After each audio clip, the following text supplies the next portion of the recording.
Sur le champ de Mars, quelques étudiants et professeurs célèbrent la fin des examens. Au XIXe s'y déroulaient les parades militaires. Après la Révolution, le lieu devint un cimetière. Depuis 1957, y brûle une flamme éternelle.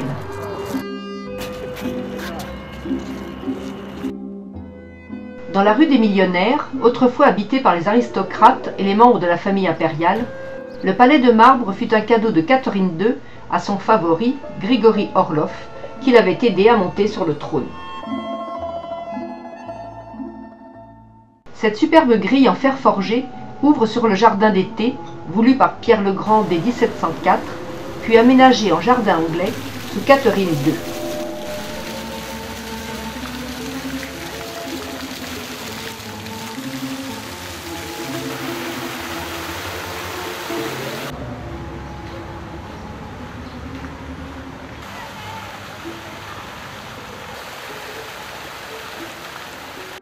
Tout à fait à l'opposé de la ville, la Laure Alexandre Nevski est un haut lieu de spiritualité. Dans les cimetières attenants reposent de nombreux hommes illustres, artistes, membres de la noblesse, hommes d'État et chefs militaires. Entre autres Dostoïevski et des compositeurs comme Rimsky-Korsakov, Moussorgsky, Tchaïkovski.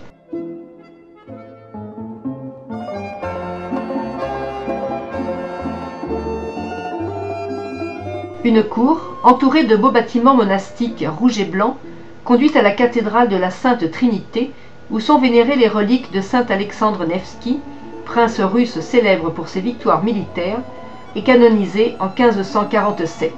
Photos interdites.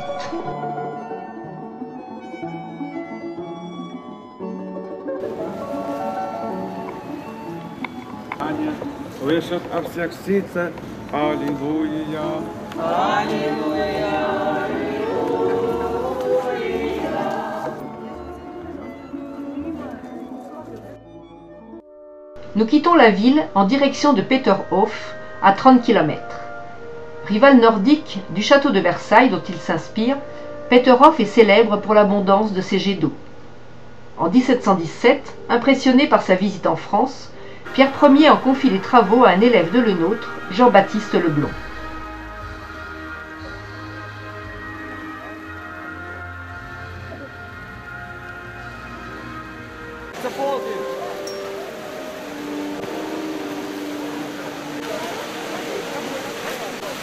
Tu m'as dit ?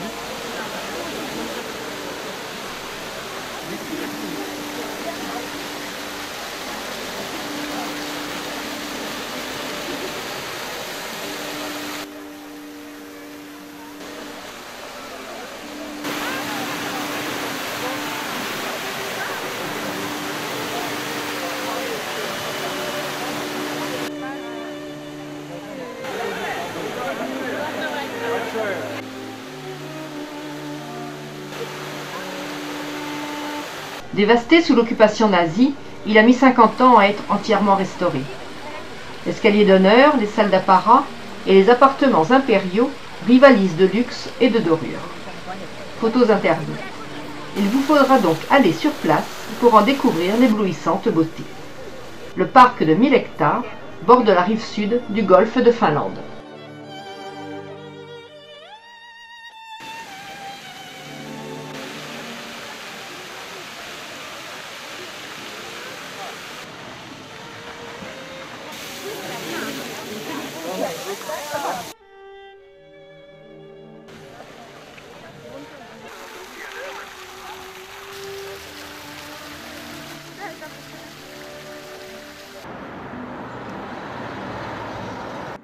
Ce matin, nous quittons notre hôtel à 2 pas de la Nevski pour humer l'air du marché local.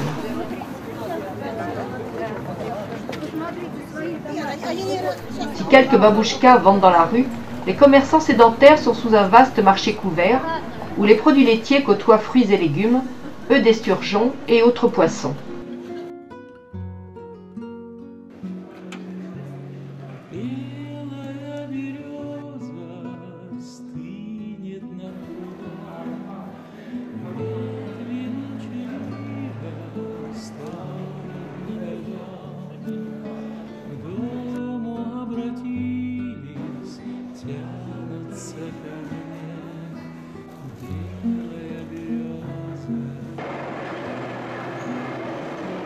Nous empruntons le métro, qui est le plus profond du monde pour des raisons géologiques.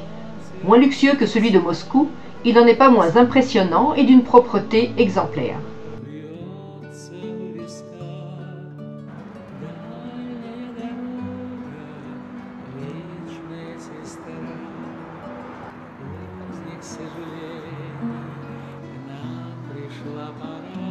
Dans ce quartier à mi-chemin entre le centre-ville et le port, quelques symboles de l'ex-URSS, avec ce médaillon de Lénine, mais aussi du capitalisme débridé, avec ses limousines pour mariage.